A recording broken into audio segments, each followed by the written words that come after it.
Muhammad wa ala ali sayyidina Muhammad. Nawaina ta'allum wa ta'lim wa tadhakkur wa tadhkir wa naf'a wal intifa' wal ibadah wal istifadah wal hadd 'ala tamassuk bi kitabillah wa sunnati rasulih wa du'a ila al-huda wa dalalah 'ala al-khair ibtigha'a wajhillah wa mardatihi wa qurbihi wa thawabihi subhanahu wa ta'ala. Kita lanjutkan kajian kitab Adab Sulukul Murid.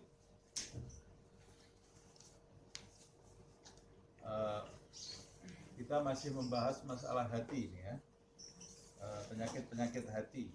Yang sudah kita bahas di pertemuan yang lalu adalah penyakit sombong atau al-kibru dan penyakit ar-riya atau beramal tidak ditujukan untuk Allah Subhanahu wa taala. Sekarang kita lanjutkan ke penyakit yang berikutnya.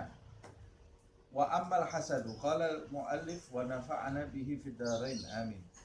Wa ammal hasadu, dan sedangkan penyakit hasad ini seperti yang disebutkan di awal bab ini, bahwa sebetulnya penyakit hati itu jumlahnya ada banyak, tapi yang hanya disebut oleh beliau penulis kitab ini hanya induk-induknya penyakit hati saja, mengingat buku ini ditulis dengan tujuan ringkas.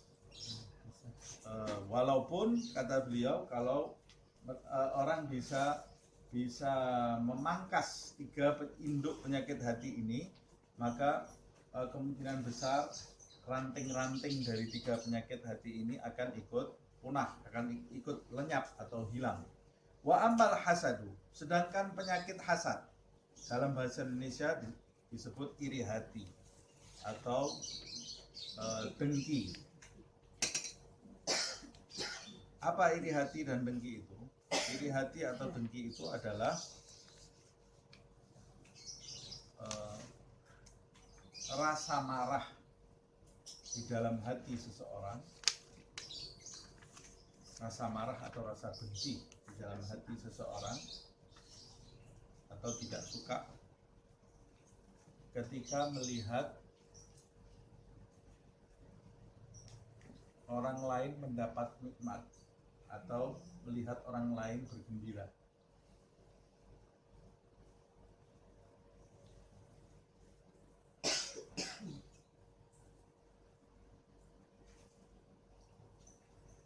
Disertai keinginan di dalam hati agar nikmat orang tersebut lenyap.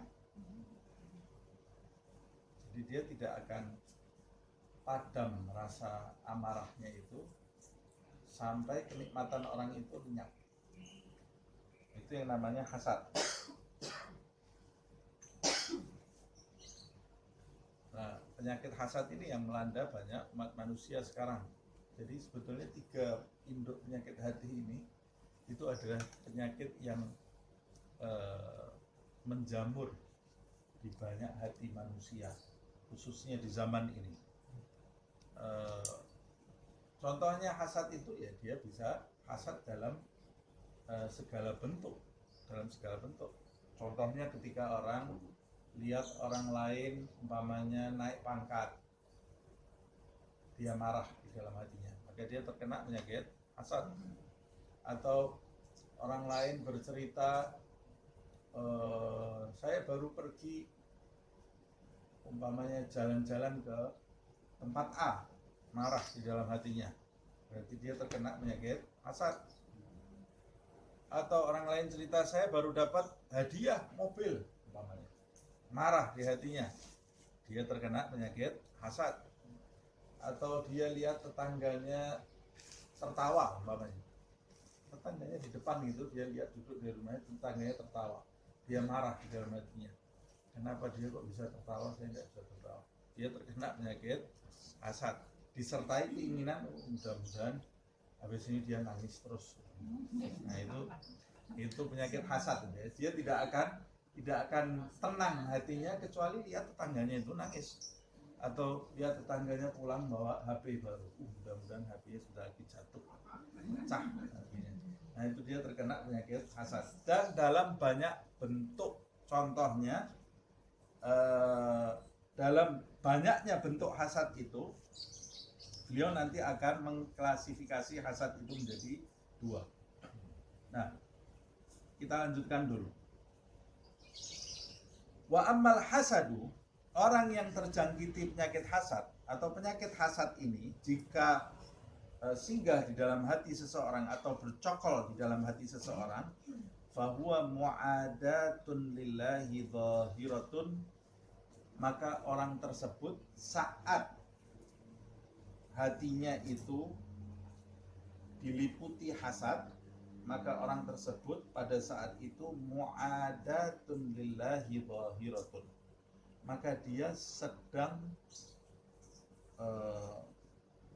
menantang Allah subhanahu wa ta'ala secara zahir di dalam hidupnya. Orang yang hasad itu orang yang sedang menantang atau memusuhi Allah subhanahu wa ta'ala.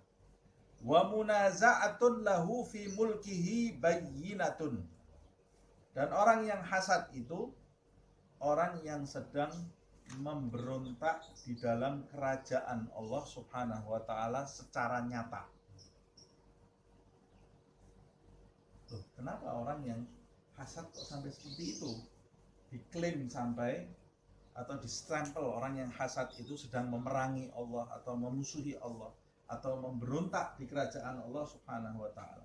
Kenapa bisa sampai seperti itu? Ya, li'annahu, sebab subhanahu, dia yang maha suci Allah subhanahu wa ta'ala, idza an'ama ala ba'di ibadihi, jika dia memberikan kenikmatan kepada sebagian dari hamba-hambanya, binikmatin, dengan suatu kenikmatan, fala syakka annahu muridun bidzalika, tidak diragukan lagi pada saat itu dia Allah menginginkan nikmat itu turun kepada hamba tadi. Tidak mungkin ada seorang hamba dapat nikmat kemudian nikmat yang dia dapat itu lepas dari keinginan Allah subhanahu wa ta'ala. Tidak mungkin. Segala sesuatu di dunia ini khairihi wa syarrihi minallahi ta'ala. Kalau kita lihat ada seorang hamba tertawa, maka dia bisa ketawa itu karena diinginkan Allah subhanahu wa ta'ala. Kalau kita lihat ada seorang hamba yang berbahagia, maka hamba itu berbahagia karena Allah menginginkan dia itu bahagia. Kalau kita lihat ada seorang hamba kaya raya, ya dia bisa kaya itu karena Allah menginginkan dia kaya. Kalau Allah tidak menginginkan, tidak mungkin dia bisa kaya, tidak mungkin dia bisa dapat uang. Nah, wa mukhtarun lahu, dan Allah pasti memilihkan ketentuan untuk dia yang seperti yang terjadi, yang dialami oleh hamba tadi. Kalau Allah memilihkan untuk seorang hamba itu miskin, ya hamba itu tidak mungkin kaya selama-lamanya. Kalau Allah subhanahu wa ta'ala memilihkan untuk seorang hamba itu nangis, ya dia tidak mungkin tertawa.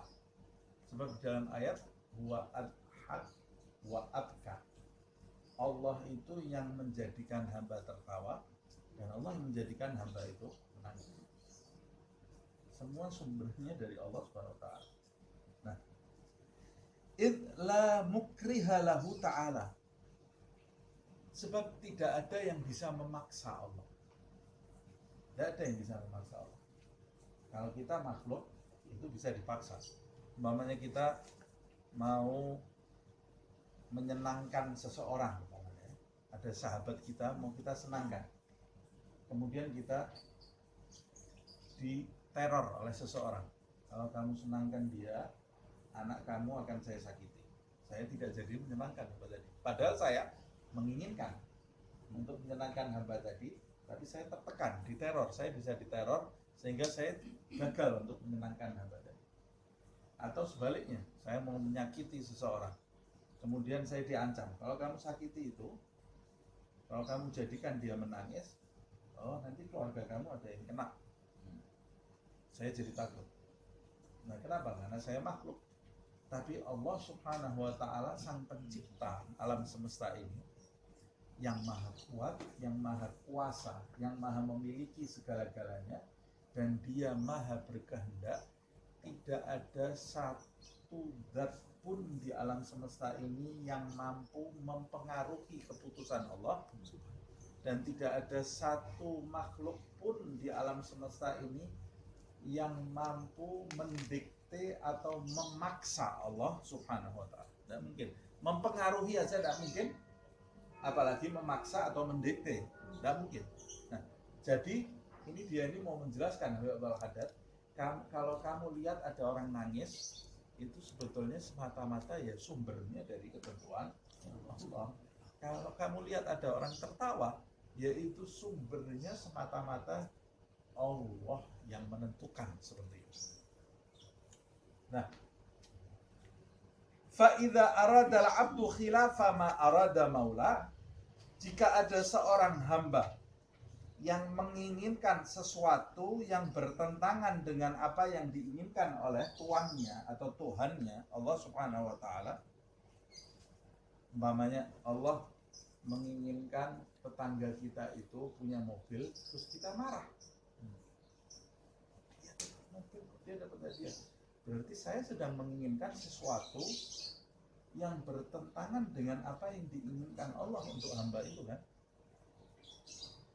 Saya sedang menginginkan sesuatu yang bertentangan. Jadi saya ini tidak terima dengan keputusan Allah Subhanahu wa Ta'ala. Nah, kalau ada seorang hamba yang menginginkan sesuatu yang bertentangan dengan keinginan sang pencipta, yaitu Allah Subhanahu wa Ta'ala, faqad asa'al adabah, maka dia telah beradab buruk di kerajaan Allah Subhanahu wa Ta'ala. Dan Allah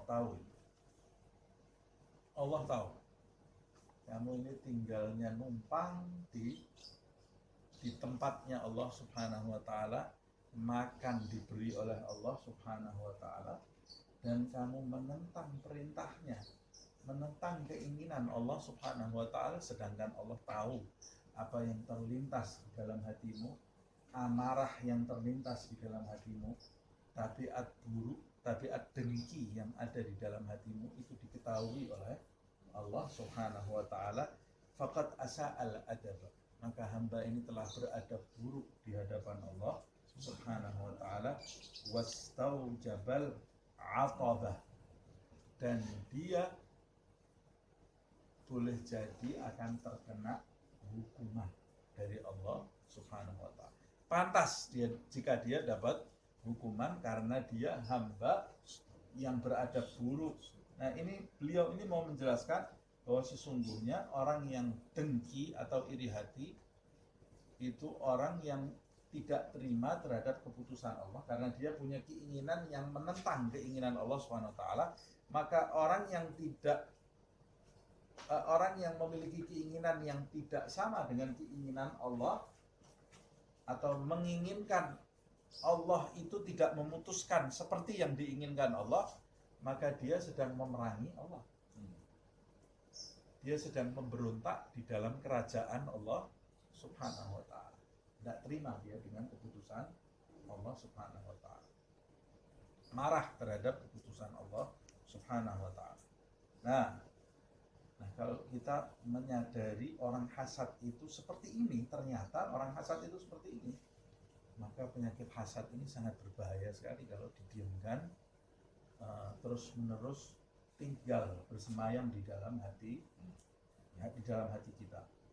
Summa innal hasada, kemudian sesungguhnya penyakit hasad atau iri hati itu qad yakunu ala umurid dunya, boleh jadi terjadi karena perkara duniawi. Kadang-kadang penyakit hasad itu timbul karena perkara duniawi. Kaljah wal mal. Contohnya seperti pangkat, perkara pangkat atau perkara harta. Seperti contoh saya tadi. Loh, ini naik kedudukannya. Saya kok kerja di sini tetap terus tidak naik-naik. Dia baru masuk sudah naik. Marah. Itu hasad. Atau dia kok tenar, saya enggak tenar saya ini. Followernya dia baru buka akun, followernya sudah 30.000.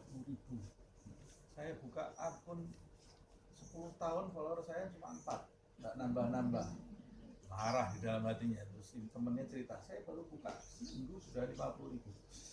Marah di dalam hatinya. Mudah-mudahan nanti netizen mengolok-olok dia ini, di dalam hati marah gitu ya. Nah ini hasad ini boleh jadi karena perkara ini, kedudukan. Kenapa dia ini setiap ngomong orang semua mendengarkan, kok saya tidak ada yang dengarkan omongan saya? Marah. Itu hasad.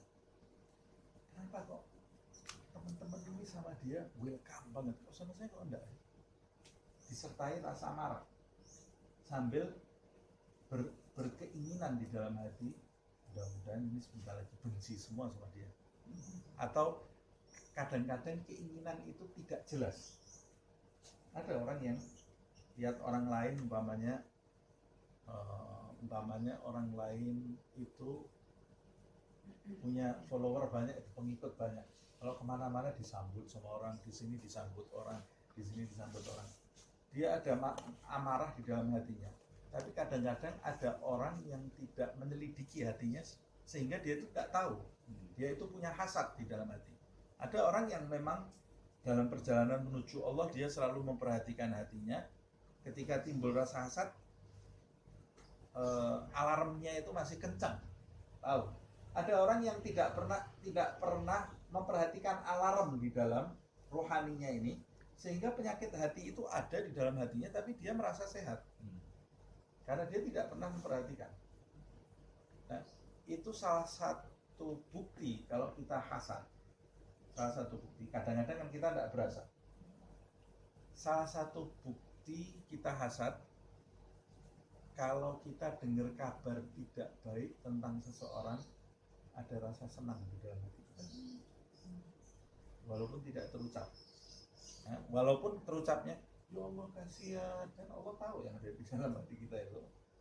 Yang terucap tuh kasihan ya, kasihan. Tapi dalam hati kita ada emotikon senyum, ya. Ada emotikon senyum. Walaupun tidak terlalu parah, tidak alhamdulillah, tidak. Tapi itu sudah ada hasad di dalam hati kita. Harusnya kalau kita dengar ada orang sakit, ya kita itu sedih. Kalau kita dengar tetangga kita ini tadinya tenar, umpamanya tiba-tiba terbuka aibnya, orang jadi benci, kita harusnya sedih. Jangan rasain tenar, cari ketenaran itu orang. Nah ini timbul rasa hasad. Itu ada rasa hasad di dalam hati kita, dan itu madorotnya sangat besar sekali. Nanti akan saya bahas itu ya. Di antara madorot penyakit hasad itu, al-hasad ta'kulul hasanat kaman nar ta'kulul hatab. Penyakit hasad itu menggerogoti kebaikan yang pernah kita lakukan. Kebaikannya ya. Jadi saya sudah beramal 40 tahun, 50 tahun, tapi saya memelihara penyakit hasad. Amal baik saya itu digerogoti oleh hasad tadi. Amal baiknya bisa lenyap. Kalau kita diamkan terus, nanti kita mati, habis amal baik kita. Kenapa kok bisa seperti itu? Ya karena kamu membiarkan api hasad melalap habis pohon-pohon kebaikan yang sudah kamu tanam.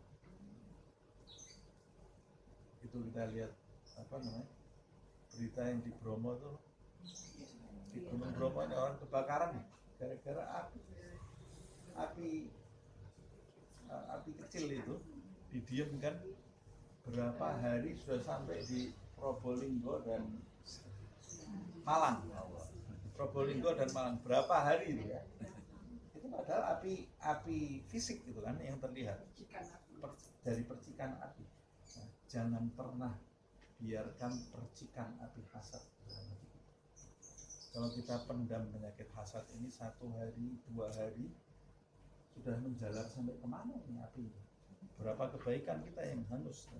Ya kalau kita pendam sampai setahun, nah itu api yang di Bromo itu 4 hari sudah kena gundul semuanya, hutan itu. Nah, bagaimana kalau didiamkan? Ya bisa habis semua satu hutan pohon-pohon.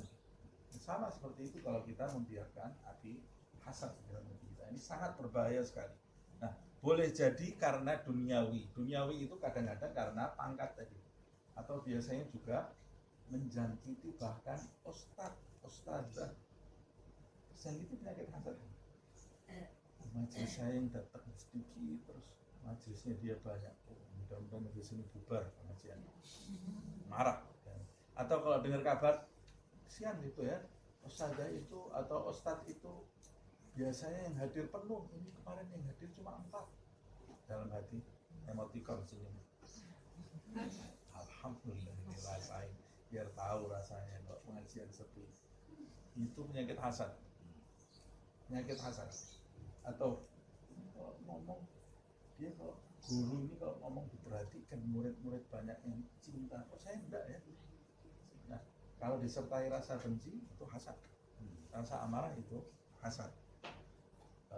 Begitu juga hal-hal yang lain. Dari mulai pengaruh atau kedudukan ini, hasad karena kedudukan ini bisa menjangkiti kaum jelata sampai pemimpin negara, sampai ulama, sampai ustaz, karena kedudukan di mata manusia. Makanya kalau kita masih mengejar ucapan manusia, sangat mungkin sekali kita terkena penyakit hasad kedudukan karena kedudukan. Yang kedua karena harta, uang. Nah, orang saya cari uang setengah mati, masuknya di saldo cuma mampir sebentar aja, keluar lagi.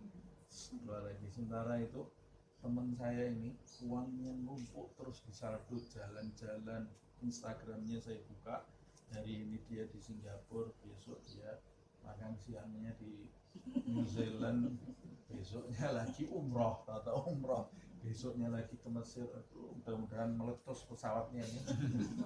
Mudah-mudahan dia terjadi kecelakaan, mudah-mudahan marah dia, karena dia lihat harta ya, tergiur dengan harta. Orang kalau masih tergiur dengan harta, ya dia lihat ada orang hartanya melimpah, dia tidak mendapatkan seperti itu, timbul rasa iri di dalam hatinya. Jangankan orang miskin, orang kaya yang masih iri terhadap harta orang lain banyak. Ini orang miliarder ini ya, ada orang yang di atasnya hartanya, marah, tidak mau dia ada yang di atas dia. Nah, harus akhirnya dia telikung kanan kiri, bagaimana caranya usaha dia itu jatuh. Pokoknya saya yang menang. Itu karena penyakit hasad. Penyakit hasad itu yang paling rendah, kebencian di dalam hati, kalau dipupuk terus tidak pernah dihilangkan, akan muncul aksi. Itu bisa membunuh, bisa menyakiti seseorang, bisa juga lewat jalan belakang, dukun ya. Dukun dibaca ini itu orang paling pengecut menurut saya ya. Banyak yang seperti itu, dan semua terjadi karena hasad gitu ya. Nah, bisa juga karena harta ini, seperti yang saya sampaikan tadi. Makanya kita kalau punya harta jangan pamer. Kalau pamer itu menimbulkan penyakit sosial. Yang namanya penyakit sosial itu ya penyakit hasad ini. Pemberontakan yang terjadi di banyak negara ya karena hasad ini. Orang-orang yang rakyat jelata yang tidak diperhatikan, kemudian timbul rasa hasad. Setiap hari disuguhi, dipameri, orang-orang kaya itu keluar naik mobil yang bagus, ada mobil baru ganti mobil, kemudian ganti tas setiap hari, kemudian apalagi zaman sekarang ini sudah statusnya foto A, foto B, foto C, habis beli ini. Orang yang tadinya sehat-sehat jadi kena sakit hasad. Kamu yang menimbulkan. Karena harta ini bukan untuk dipamerkan, tapi harta ini untuk disedekahkan, bukan untuk dipamerkan. Orang yang memamerkan harta berarti dia merasa harta itu adalah sesuatu yang pokok dalam hidup ini sehingga dia pamerkan. Rendah sekali dia pamerkan harta itu, padahal harta itu akan segera lenyap. Dan orang yang masih hasad terhadap harta, berarti di dalam hatinya juga menjadikan harta itu segala-galanya di dalam hidup. Dua-duanya salah ini ya. Dan sebagian orang hasad karena harta, berarti dia itu cinta terhadap dunia. Sebagian orang menyimpulkan sesuatu dengan harta. Pokoknya kalau ada harta, bahagia. Kalau yang lamar anak saya kaya, itu berarti bahagia. Benar. Kalau saya diundang orang kaya, oh berarti ini nasib baik. Pokoknya yang ada hartanya semuanya baik-baik semuanya ini ya. Padahal dia tidak paham harta ini sama sekali bukan hal yang pokok di dalam hidup ini. Cuma kata orang sekarang, Ustaz, kalau tidak ada harta yang tidak jalan kemana-mana, Ustaz. Ya betul. Ya, harta itu penting nggak? Penting. Tapi harta itu bukan sesuatu yang pokok. Bukan sesuatu yang pokok di dalam hidup. Sehingga tidak layak dipamerkan. Apalagi kita iri karenanya. Ini dia mengatakan ini ya. Al-hasad yang pertama boleh jadi karena sebab duniawi. Contohnya sebab duniawi, kaljah wal mal, seperti kedudukan dan harta. Wahia, dan hasad yang seperti ini asghar. Wahia yaitu dunia, dan dunia itu asghar min ayyuh sada 'alaiha. Dan dunia itu sebetulnya terlalu rendah untuk kita iri karenanya. Kok bisa ada orang iri karena dunia? Dunia ini terlalu rendah, kita iri sebab karena dunia ini. Saya kasih contoh seperti kita punya emas ini. Terus lihat tetangga kita pulang bawa batu bata, marah. Batu bata, marah. Mudah-mudahan batu batanya hancur. Saya gila nggak? Gila. Kamu punya emas kok iri tetangga kamu bawa batu bata? Harusnya yang punya bawa batu bata itu iri melihat kamu punya emas. Dunia itu seperti kerikil, tidak ada artinya. Nanti akan disebutkan di akhir buku ini. Seorang murid itu tidak disebut murid sampai di matanya antara emas dengan kerikil itu sama. Kalau emas masih lebih daripada kerikil di matanya, jangan sebut diri kamu itu seorang murid. Loh, masa emas gak penting? Ya penting buat melanjutkan hidup, tapi bukan segala-galanya. Itu bukan segala-galanya. Nah, dunia ini terlalu rendah sekali kita untuk sampai menyebabkan kita itu iri karena dunia tadi. Kalau kita tahu, kita sadar, sebetulnya loh ya, orang yang hasad itu ya orang yang tidak pernah melihat kenikmatan. Sebetulnya setiap orang ini ada kenikmatannya masing-masing. Dan setiap orang itu punya kekurangan dalam hidupnya masing-masing. Kita itu kalau tidak bersyukur kepada Allah Subhanahu wa Ta'ala, lihat kurangnya, lihat orang lain, oh ini orang bisa kesini, punya harta, punya ini. Terus kita lihat kekurangan kita, saya tidak bisa seperti dia.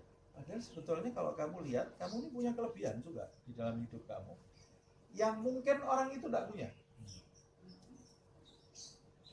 Orang itu punya kekurangan yang kamu akan bersyukur karena kamu tidak dapat kekurangan orang itu. Jadi ini salah satu trik ya. Kalau kita ini, terutama di zaman ini, kadang-kadang kita lihat orang itu kok bahagia ya, saya kok tidak bahagia. Kamu bukan tidak bahagia, kamu itu tidak bersyukur.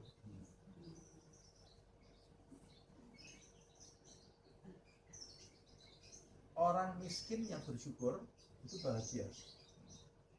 Orang kaya bersyukur bahagia.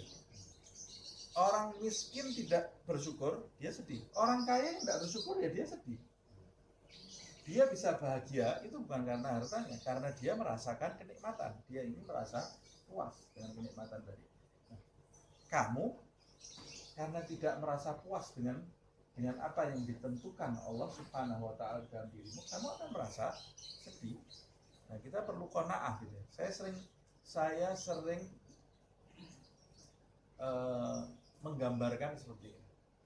Manusia ini yang tidak bersyukur. Kalau dia ini diambil nih ya, umpamanya saya ini. Saya umpama ini ya, saya iri terhadap Ustadz Dadang umpamanya. Loh, Ustadz Dadang kok gini. Umpamanya saya, kemudian Allah mengabulkan saya umpamanya. Oh, kamu mau jadi Ustadz Dadang? Ya, saya ini diangkat sama Allah, dimasukkan ke badannya Ustadz Dadang dimasukkan ke badan saya. Dua-dua nangis.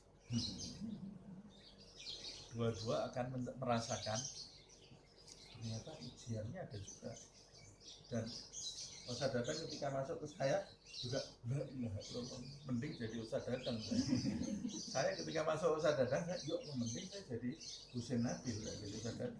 Karena sebetulnya di dalam posisi siapapun hidup itu pasti ada ujian. Tidak ada orang yang hidupnya mulus, itu tidak. Dan orang itu merasakan ujiannya masing-masing. Tidak ada kamu lihat ada orang kok enak ya hidupnya, ketawa. Kamu jadi dia loh Pak. Kamu jadi dia 1 jam, belum tentu kamu tahan. Karena hidup itu semua ada ujiannya masing-masing, dan Allah itu memberikan ujian sesuai dengan kemampuan masing-masing. Ini sering saya ulang-ulang tapi tidak ada salahnya. Saya dulu waktu masih SD malas sekolah saya. Dari SD kelas 2 sudah malas sekolah saya ya. Karena harus bangun ke sekolah. Sementara itu setiap saya ke sekolah, saya lihat ayah saya duduk pakai sarung sama kaos gitu, makan telur setengah matang, sebelahnya ada madu sama teh, terus sama dengarkan BBC London. Masih ingat dulu kan ada BBC London radio itu kan, yang suaranya wih itu. Saya lihat enak sekali hidup orang ini. Pagi-pagi saya harus mandi cepet-cepet, harus mandi dikejar-kejar. Dia duduk nyender sama ngantuk-ngantuk.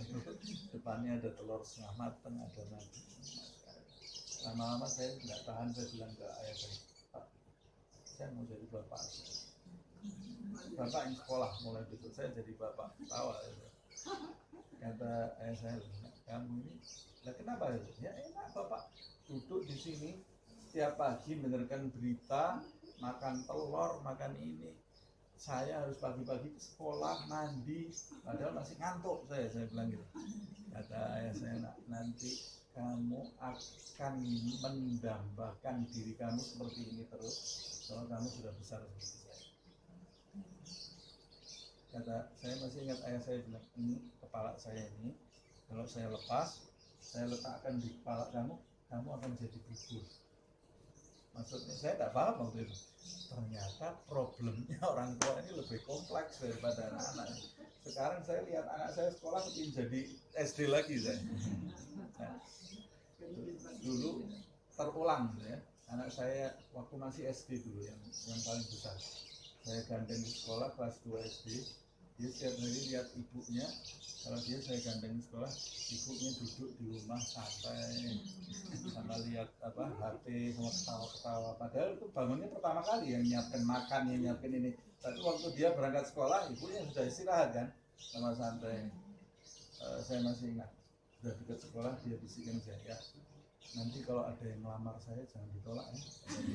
Karena dia bayangkan kalau jadi ibunya itu enak, sudah jadi ibu-ibu itu santai, nggak urusan sekolah lagi. Saya jadi ingat dulu saya masih kecil ya seperti ini. Nah, padahal kalau dia jadi ibu-ibu, dia kepingin jadi anak SD lebih enak karena pikirannya enggak berat pikirannya.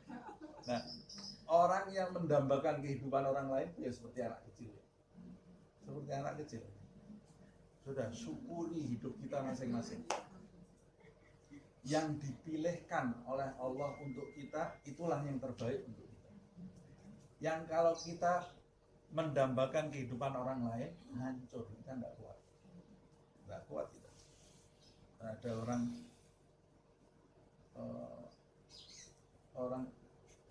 bicara sama satu ustadz, saya masih ingat, perempuan ya.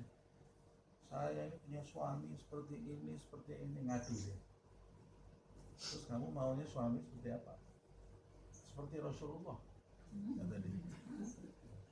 Berani kamu punya suami Rasulullah? Kenapa Ustaz? Suami Rasulullah itu kan adil nih. Lah ya kamu berani.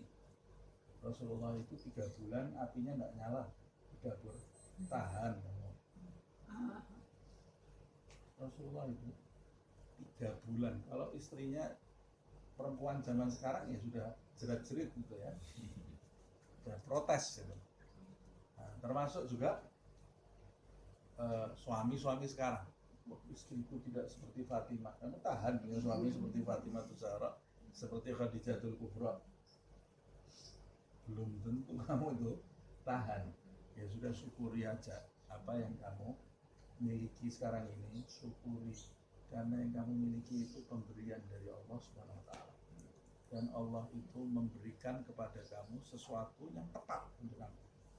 Yang kalau kamu pilih-pilih sendiri, ya jadi ngawur nanti. Itu sama seperti orang yang suka operasi plastik. Operasi plastik sudah dipilihkan sama Allah, dagu yang baik, hidung yang baik, ini tanpa menghina orang lain ya. Tapi kan operasi plastik itu dilarang di dalam Islam, kecuali kalau darurat, sakit, atau nas'alullah al-azim, cacat umpamanya, yang sampai kalau orang lain lihat dia tidak mungkin laku, perempuan atau laki-laki, sehingga dia harus operasi itu tidak ada masalah. Tapi ini ada orang sehat, ganteng, dikasih sama Allah wajah yang ganteng, cantik, operasi plastik, hidungnya mau dibuat gini, mau dibuat gini, hancur habis itu wajahnya. Lihat itu orang yang operasi plastik itu, semua kayak citaan, mukanya jadi mirip semuanya. Mukanya semua jadi mirip, jadi kayak boneka semuanya. Masyaallah, tanpa menghina orang lain ya. Tidak usah nyebut nama, tidak usah nyebut siapa-siapa. Ya karena dia merubah ciptaan Allah Subhanahu wa Ta'ala yang maha kreatif. Allah itu kreatif. Mau diserahkan manusia yang membentuk bibirnya, membentuk hidungnya. Sudah cetakannya keluaran tahun 2023, hidungnya semua mirip semua yang dicetak sama dokter itu. Bibirnya semua sama semuanya. La haula wala quwwata. Belum lagi itu perlu dia rawat, perlu dia suntik setiap saat, seumur hidupnya tersiksa. Apa yang menyebabkan dia ini kesulitan? Hidup enak-enak, sudah dikasih sama Allah sesuatu yang pas, dia cari-cari, akhirnya menyusahkan hidupnya sendiri. Ya, orang yang tidak bersyukur terhadap hidupnya, kepingin jadi orang lain, itu seperti orang yang operasi plastik tadi. Tidak bersyukur terhadap ketentuan Allah Subhanahu wa Ta'ala. Nah, bukan berarti kita itu tidak boleh merubah situasi hidup kita menjadi lebih baik loh ya. Harus berusaha menjadi lebih baik. Orang itu satu, wajib ikhtiar. Dua, setelah ikhtiar tawakal. Kalau mau hidup seneng ya, ikhtiar sekuat tenaga. Setelah ikhtiar tawakal. Tawakal itu naikkan ke langit, pasrahkan ke Allah Subhanahu wa Ta'ala. Setelah ikhtiar. Tiga, yang datang lagi dari langit, qanaah, syukuri. Walaupun tidak seperti apa yang kita inginkan, syukuri. Nanti hidupnya senang. Orang yang tidak senang hidupnya, satu, malas. Dua, bersandar kepada otaknya sendiri, sakit, kasihan. Orang yang semuanya bersandar kepada otaknya sendiri, pada planningnya, kasihan orang yang seperti ini, sakit. Tiga, orang yang sakit itu orang yang tidak bersyukur. Dikasih apa saja sama Allah, kok segini? Loh, saya kan maunya ini. Oh, itu kamu tidak akan senang hidup. Tapi kalau diberi apa saja oleh Allah Subhanahu wa taala, alhamdulillah, nanti senang. Dan kesenangan itu kan adanya di dalam jiwa. Bukan di tangan ini. Ada orang yang tangan ini isinya macam-macam. Cincinnya 10 ada cincin emasnya. Tapi dia jiwanya rapuh, hancur. Apa artinya ini? Mau ditempeli emas satu badannya, kalau dalamnya ini hancur, apa arti semua itu? Tidak ada gunanya. Seperti ceritanya seorang raja itu yang nggak bisa tidur berhari-hari. Raja ini kayanya luar biasa, nggak bisa tidur berhari-hari. Dia lihat ada satu orang petani setiap hari, setiap siang tidur di bawah pohon. Tidur cuma pakai sarung, nggak pakai baju. Tidur di bawah pohon siang hari loh nih. Raja ini tidur, kalau zaman sekarang sudah pakai selimutnya, pakai AC-nya, pakai macam-macam, nggak bisa tidur. Akhirnya dia panggil petani ini, dipanggil, ditanya sama raja, caranya supaya bisa tidur bagaimana? Ini raja tanya sama petani yang nggak punya apa-apa, caranya tidur gampang, ininya pasrahkan kepada Allah Subhanahu wa taala. Kalau orang mau hidupnya enak, jadilah orang bodoh di hadapan Allah Subhanahu wa taala. Nanti hidupnya enak. Jadi orang yang tidak mikir di hadapan Allah Subhanahu wa taala. Bukan tidak mikir hidupnya loh ya, tapi di hadapan Allah tidak usah pakai ini. Kalau di hadapan Allah pakai ini stres. Nah, di hadapan Allah ininya lupa.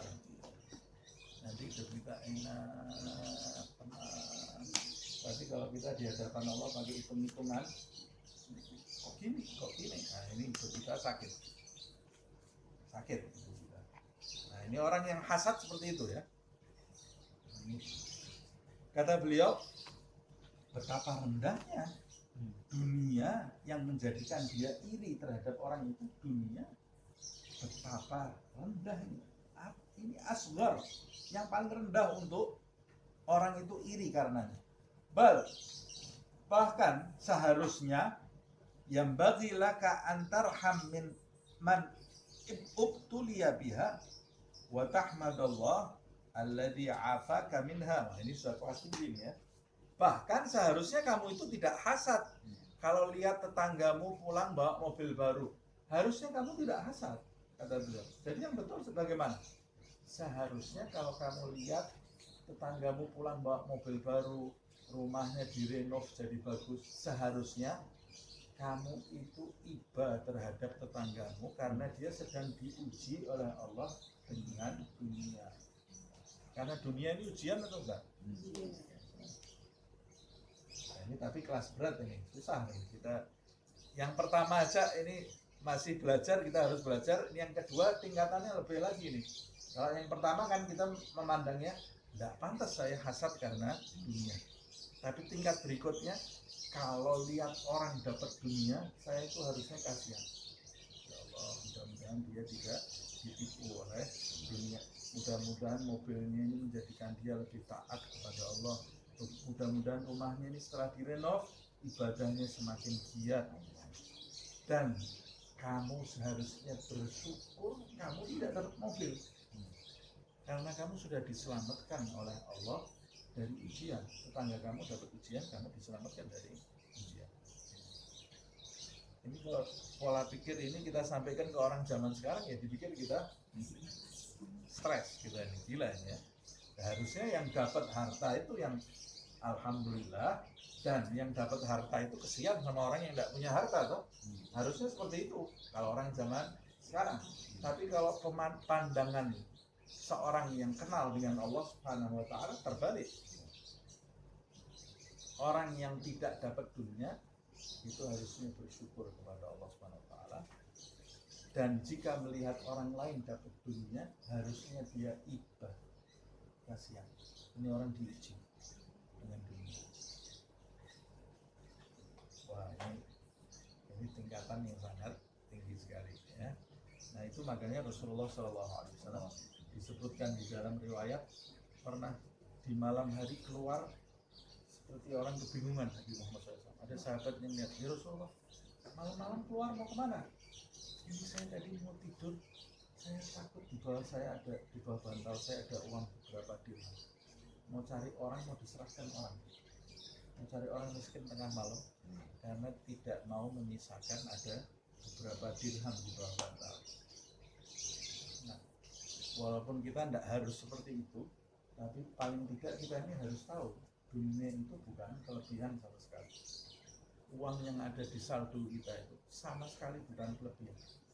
Itu ujian dari Allah Subhanahu wa ta'ala yang harusnya kita takut memegang uang yang ada di saldo.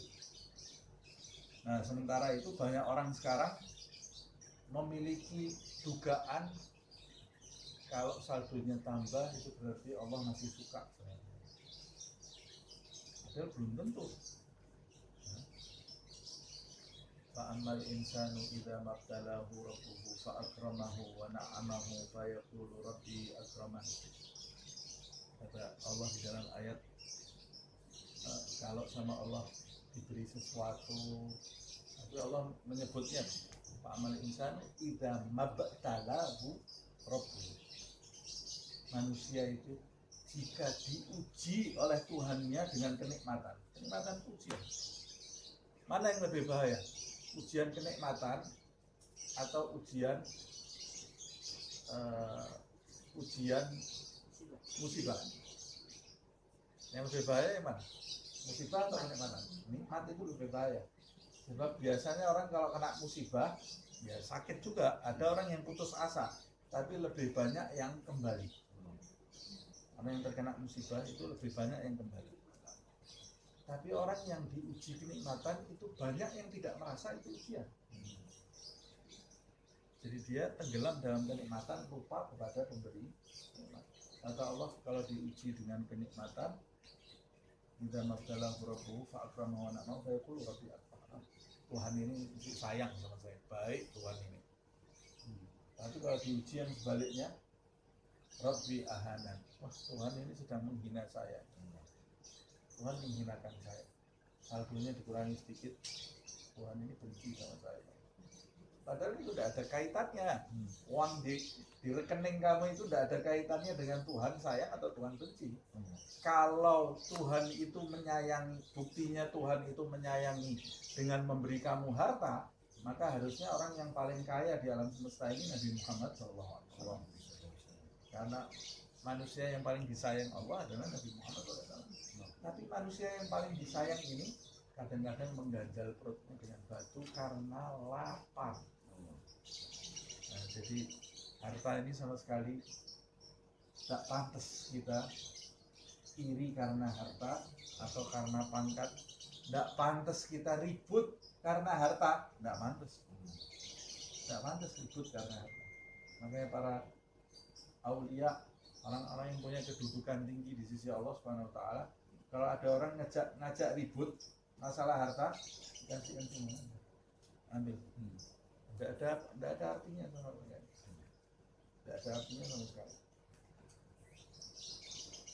Nah, kita lanjutkan. Waqad yakunu ala umuril akhirah. Hasad itu juga bisa terjadi karena perkara akhirat. Karena perkara akhirat. Kal ilmi wassalahi, seperti ilmu dan kesalehan. Iri ke orang itu bisa lebih berilmu dari dia. Tapi ini iri yang negatif nih ya. Yang negatif. Saya hafal surat Al-Baqarah. Tiba-tiba datang ada orang hafal surat Al-Baqarah sama Ali Imran. Mudah-mudahan sudah lagi pikun. Marah dia. Saya ini pintar kalau ngajar. Tiba-tiba ada orang yang lebih pintar dari saya. Marah di dalam hati saya. Benci. Saya ini sudah dikenal ahli tahajud. Saya tahajudnya luar biasa, tidak pernah ketinggalan. Tiba-tiba ada orang yang tahajudnya lebih hebat dari saya. Marah saya. Sehingga lebih terkenal ya tahajudnya orang ini. Saya marah. Saya ini terkenal punya murid yang banyak. Kalau ngajar luar biasa, nahunya luar biasa, tajwidnya luar biasa, tafsirnya luar biasa. tiba-tiba ada orang yang lebih hebat, marah saya. Hasad. Saya ini kalau ceramah pinternya luar biasa, tiba-tiba ada orang yang ceramahnya lebih pintar dari saya. Benci dalam hati saya, marah. Ini hasad. Nah, ada orang yang hasadnya karena perkara akhirat. Ini hasadnya mesti lebih, dalam tanda kutip, lebih bagus dari hasad yang pertama tadi yang cuma dunia. Tapi ya dua-duanya tidak bagus gitu ya, tidak bagus. Artinya ini orang sebetulnya untuk urusan dunia dia sudah tidak tergoda, tapi urusan ilmu dan kesalehan itu dia mau di atas yang lain, karena bukan karena positif ya, bukan hal yang positif, tapi hal yang negatif. Kalau yang positif namanya ribtoh, bukan hasad. Ribtoh itu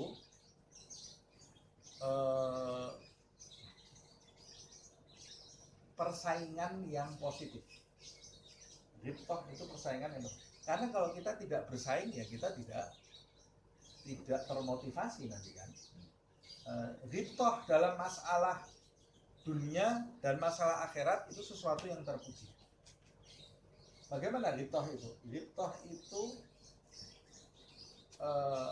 bersaing dalam segala hal, tidak disertai rasa amarah dan tidak disertai rasa benci. Umpama saya lihat ada tetangga saya pulang bawa mobil, ini beda sama yang tadi ya. Terus di dalam hati saya, kok dia bisa bawa mobil, kamu tidak bisa bawa mobil? Loh, itu nasibnya, ya nasibnya. Tapi kan orang berikhtiar, dia bisa kerja baru beberapa bulan pulang bawa mobil. Kenapa kamu ini kerja berbulan-bulan lebih lama dari dia, kok pulang tidak bawa mobil? Berarti kamu ini belum serius, termotivasi. Kamu harus lebih serius, atau kamu tidak teliti sehingga banyak pemborosan, sehingga dia bisa nabung, kamu tidak bisa nabung. Termotivasi sehingga saya bisa beli mobil. Sah atau tidak? Sah saja. Itu namanya motivasi ya. Nah, atau saya punya akun, followernya banyak, berapa bulan TikTok jualan dia laku terus, kok saya tidak pernah laku-laku. Saya juga harus bisa belajar, pelajari apa yang menjadikan itu. Ini sah-sah saja. Nah, begitu pula dalam kesalehan dan dalam ilmu. Dia bisa hafal Quran, sama-sama saya punya akal, dia punya akal, kok saya tidak bisa hafal Quran? Saya harus bisa hafal Quran. Ini sah-sah saja. Ini namanya ribtoh. Yang tidak boleh kalau disertai amarah di dalam hatinya. Kalau yang tidak disertai amarah, itu diperintahkan oleh Allah, wa fi dzalika falyatanafasil mutanafisun. Allah menyebutkan di dalam surat Al-Mutaffifin, kalau tidak salah ya, wa fi dzalika falyatanafasil mutanafisun. Dalam hal peringkat di surga nanti, di akhirat nanti, dalam hal seperti itulah mereka hamba-hamba yang soleh itu bersaing, saingan. Sahabat itu dulu saingan yang satu dengan yang lain, mau lebih dulu di soft pertama, mau lebih dulu mati syahid, mau lebih dulu membantu Nabi Muhammad. Kejar-kejaran mereka kedudukan di sisi Allah Subhanahu wa Ta'ala, sampai disebutkan di dalam riwayat Sayyidina Umar itu pernah mengatakan, aku ini tidak pernah menang dari Abu Bakar. Selalu Abu Bakar itu satu langkah di depan. Datang ke Rasulullah, ya Rasulullah, aku hibahkan separuh hartaku untukmu. Diterima oleh Rasulullah. Terus tanya, ya Rasulullah, ada yang lebih banyak dari aku enggak? Bukan dia mau sombong, bukan, dia mau lebih di depan gitu ya, dalam hal kebaikan. Kata Rasulullah, sabaqaka Abu Bakar. Abu Bakar sudah mendahului kamu. Loh, Abu Bakar ngasih apa ya Rasulullah? Seluruh hartanya diserahkan ke Allah. Kalah lagi Abu Bakar. Kata Sayyidina Umar, di mana-mana dia ini selalu kalah satu langkah dari Sayyidina Abu Bakar. Nah, itu dia bersaing dalam hal itu. Ini yang positif. Nah, ini yang dimaksud di sini yang negatif. Marah kalau ada orang yang lebih pintar dari dia, yang lebih soleh dari dia. Wa ghabihun bil muridi ayahsida man wafagahu ala tariqihi.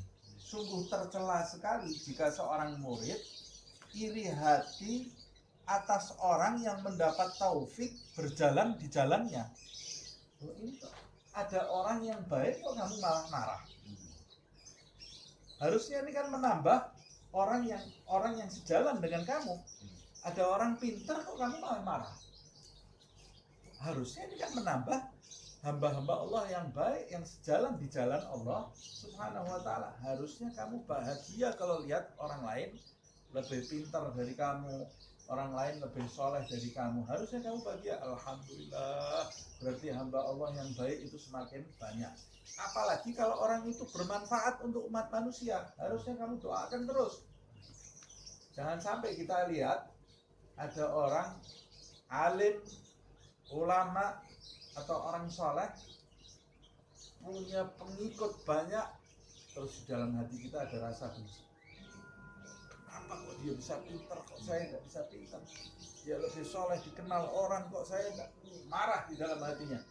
Ya Allah, ini kamu berarti tidak tahu hakikat yang benar. Harusnya kamu bersyukur karena orang itu memberi manfaat banyak umat manusia, sehingga nantinya akan banyak umat manusia yang sejalan dengan kamu. Kita lanjutkan sedikit ya. Wa awanahu ala amrihi, harusnya dia juga bersyukur karena ada orang yang membantu dia dalam perkaranya, dalam agama. Banyak teman, jadi tak banyak teman kan. Kalau ada orang yang berilmu, ya berarti dia jadi banyak teman. Ada orang yang soleh, berarti dia banyak teman. Baliyam bagilahu ayyafrah bihi, harusnya dia itu bagaimana orang itu hasad, harusnya dia itu berbahagia, bergembira dengan alimnya orang lain itu atau salehnya orang lain itu, li'annahu shara aunan lahu, karena orang yang alim dan orang yang saleh selain dia itu nantinya akan menjadi pendukung dia, wa jinsan yatagawwa bihi, dan jadi orang yang sejenis dengan dia, yang saling menguatkan yang satu dengan yang lain. Wal mu'min katsirun bi akhi, orang beriman itu akan menjadi lebih banyak dengan saudara-saudaranya. Jangan jalan sendirian. Kalau jalan sendirian musuh kamu di depan banyak. Kalau ada orang yang kemudian berubah hijrah menjadi baik, kamu harusnya bahagia karena kamu nanti jadi semakin kuat, jumlah kamu semakin banyak. Bukan kamu marah kalau ada orang hijrah, benci ada orang hijrah. Ada orang hijrah kamu harus bahagialah. Bal alladzi yanbaghi lil murid ay yuhibba bi batinihi, bahkan yang benar itu seorang murid itu kalau lihat orang lain dapat hidayah, dapat petunjuk, dia menyukai, mencintai dengan batinnya, wa yajtahida bi dhahirihi fi jam'in nas ala tariqillah, dan bersungguh-sungguh di dalam fisiknya ini untuk mengumpulkan manusia di jalan Allah Subhanahu wa ta'ala, agar berada di jalan Allah, wal istighali bi ta'atihi, dan menyibukkan diri kamu dengan amal taat, bukan menyibukkan kamu dengan rasa benci. Menyibukkan diri kamu dengan amal taat sama menarik orang supaya banyak orang yang beramal taat bersama dengan kamu. Nah, wala yubali, dan hendaklah seorang murid itu tidak mempedulikan afadaluhu am fadalahum, apakah orang yang baru, orang soleh yang baru ini lebih dieluk-elukan dari dia atau dia yang lebih dieluk-elukan dari orang itu. Hendaklah seorang murid yang benar itu tidak mempedulikan pujian ini. Nah, ini bukan murid kalau masih iri-irian tuh kayak iblis. Ana khairun minhu khalaqtani min narin wa khalaqtahu min tin. Anak baru kok kita disuruh sujud sama anak baru ya. Adam, iblis seperti itu. Nah, fa inna dzalika rizqun minallah. Pujian, follower, kedudukan itu rezeki juga dari Allah Subhanahu wa taala. Sama seperti uang, harta. Tidak ada, itu bukan sesuatu yang pokok. Ketenaran itu rezeki dari Allah Subhanahu wa taala. Sama seperti rumah, mobil, itu sama sekali tidak menunjukkan predikat di sisi Allah. Tapi itu rezeki di sisi Allah Subhanahu wa taala, yang bisa jadi itu ujian juga. Rizqun minallah wa huwa subhanahu wa ta'ala yahtassu bi rahmatihi may yasha, dan dia Allah Subhanahu wa taala mengkhususkan dengan rahmatnya siapa yang dia kehendaki. Kita lihat ada orang umurnya lebih muda dari kita, tiba-tiba orang ini jadi wali Allah, kekasihnya Allah. Harusnya yang kita lakukan bersyukur, belajar sama dia. Tapi ada orang yang tidak seperti itu. Jadi wali, saya ibadah sudah puluhan tahun tidak jadi apa-apa, marah dalam hatinya. Caranya gimana? Isi aja orang ini supaya tidak ada pengikutnya. Ini orang yang rugi, sama seperti Bani Israel. Kenapa kok Nabi yang terakhir bukan dari Bani Israel? Benci dia sama Nabi Muhammad SAW. Ini hasad, ini ya, hasad. Nah, ini penutup yang terakhir ini ya. Kata beliau, wa fil qalbi akhlaqun katsiratun madmumatun. Di dalam hati seseorang itu sebetulnya terdapat karakter akhlak tercela yang banyak sekali, kata dia. Lam nadhkurha. Kami tidak menyebutkan semuanya. Saya sampaikan di pertemuan yang lalu ada kira-kira 360 karakter tercela di dalam hati seseorang. Tapi kata beliau, kami tidak menyebutkan semuanya hirsan 'alal ijaz, karena kami menginginkan dari sejak awal kitab ini disusun dengan ringkas. Kalau disebut semua nanti jadi tebal. Kalau tebal semua kita tidak baca ya. Waqad nabbahna ala ummahatiha. Yang kami sebut ini adalah ummahatiha, induk-induknya penyakit hati tersebut, kata beliau. Yang kami nabbahna, yang kami ingatkan di dalam bab ini 3 tadi, yaitu sombong, riya, dan hasad. Itu induk-induknya karakter yang tercela yang ada di dalam hati seseorang. Wa ummul jami' wa asluha wa maghrisuha. Sedangkan ibu dari keseluruhannya, ini 3 ini ibunya banyak penyakit hati, tapi 3 ini semua ibunya satu. Namanya ummul jami' ini ya, ibu dari keseluruhannya. Wa asluha, dan pokoknya dari 3 ini cabangnya banyak, bersumber dari 3, tapi pokoknya 3 ini, wa maghrisuha, dan akarnya adalah hubbud dunya, cinta kepada dunia. Jadi penyakit hati itu banyak, induknya 3, sombong, hasad, riya. Kepalanya 1. Kepalanya adalah hubbud dunya. Fahubbuha ra'su kulli khati'ah kama warada. Cinta terhadap dunia itu kepala setiap kesalahan, seperti yang diriwayatkan di dalam hadis. Rasulullah bersabda, hubbud dunya ra'su kulli khati'ah. Cinta dunia itu kepala segala kesalahan. Jadi semua kesalahan yang terjadi di muka bumi ini, ujung-ujungnya kalau kita telusuri, ya karena cinta dunia. Cinta dunia itu maksudnya apa? Cinta selain Allah. Ad-dunya kullu ma siwallah. Dunia itu adalah segala sesuatu selain Allah Subhanahu wa ta'ala. Nah, hasad itu kalau ditelusuri ya karena dunia. Sombong ditelusuri ujung-ujungnya karena dunia. Riya kalau ditelusuri ujung-ujungnya ya karena dunia.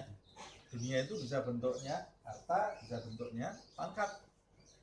Wa idza salimal qalbu minhu, jika hati seseorang itu selamat darinya, dari cinta dunia, faqad salaha, maka hati itu telah baik.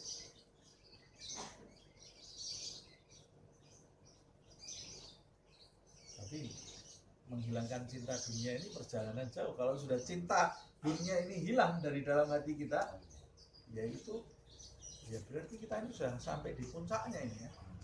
Makanya kata beliau, hati itu kalau sudah tidak ada cinta terhadap dunia, faqad salaha, dia telah baik. Maksudnya salaha di sini baik, di sini sudah layak. Salah itu seperti tanah yang diolah sudah layak ditanami. Nah, itu ya. Sudah layak. Hati yang tidak ada cinta dunia itu sudah layak. Wasofa, dan sudah jernih. Tanahnya sudah jernih. tidak ada rumput liarnya, tidak ada teki, tidak ada apa. Oh ini sudah bisa ditanemin. Hati juga gitu, sudah jernih, watanawar, bercahaya. Hati itu kalau sudah tidak ada cinta dunia, pertama siap apa ini? Siap dapat curahan rahasia Allah Subhanahu wa Ta'ala. Kemudian jernih, kalau sudah siap jadi jernih. Setelah jernih ditanam oleh Allah rahasianya, tanawwar, hatinya akan bercahaya dengan cahaya Allah Subhanahu wa Ta'ala. Wa taba, dan akan mencapai kenikmatan, kegembiraan, sukacita yang luar biasa. Setelah itu ta'ahhala liwaridatil anwar, hati itu menjadi siap menerima pantulan sinar ma'rifat Allah Subhanahu wa Ta'ala, wa salaha lil mukasyafatil asrar, dan hatinya menjadi siap untuk menerima penyingkapan rahasia dari Allah Subhanahu wa Ta'ala yang tidak diketahui oleh manusia awam, yang tidak ada di kitab, tidak pernah dibahas oleh mulut siapapun. Karena itu kan rahasia, kalau dibahas berarti sudah tidak rahasia lagi. Itu rahasia antara hamba-hamba yang dicintai Allah dengan Allah Subhanahu wa Ta'ala. Rahasia. Nah, bagaimana kita supaya mendapat rahasia itu? Ya, hati kita harus disiapkan, dijernihkan, disinari, nanti akan siap menerima cahaya Allah Subhanahu wa Ta'ala dan kasyaf atau mukasyafat. Mukasyafat itu namanya mukasyafat itu apa sih? Tahu hatinya orang, ya? Bukan itu mukasyafat itu. Yang dimaksud mukasyafat itu tersingkapnya rahasia Allah Subhanahu wa Ta'ala. Dia kalau baca Al-Quran, dia tahu makna di balik setiap ayat. Kalau dia sholat, Allahu Akbar, dia bisa mencicipi rasanya takbiratul ihram, rasanya Al-Fatihah, rasanya ruku, rasanya sujud. Waktu dia zikir la ilaha illallah, dia mendapat ilmu yang melimpah. Ilmu bukan cuma ilmu teori, tapi ilmu keyakinan yang memenuhi kalbunya, sehingga kecintaannya kepada Allah lebih kuat, keyakinannya kepada Allah lebih kuat, dan dia akan mengalami perjalanan yang tidak pernah berhenti, peningkatan makom yang tidak pernah berhenti. Modalnya adalah hati. Wallahu a'lam. Kita tutup dengan doa dulu. Ya Rabbana a'tarafna bi annana a'tarafna wa annana ashrafna ala Allah ashrafna fatub alaina tawbah tagsil min kulli hawbah wastur lana al-awrati wa amin ar-rawati waghfir li walidina rabbi wa mauludina wal ahli wal ikhwani wa sairil khilani wa kulli dhi mahabbah aw jiratin aw suhbah wal muslimina ajma' amin rabbi isma' fadlan wa judan manna la biktisabin minna bil mustafa rasuli nahdha bi kulli suni bil mustafa rasuli nahdha bi kulli suni bil mustafa rasuli nahdha bi kulli suni salla wa sallam rabbi alaihi addal habbi wa alihi wa sahbihi indada tashi sahbi walhamdulillahi fil bad'i wa thanahi. Subhanallah wa bihamdika asyhadu an la ilaha illa anta astaghfiruka wa atubu ilaik. Subhana rabbika rabbil izzati amma yasifun wa salamun alal mursalin walhamdulillahi rabbil alamin wal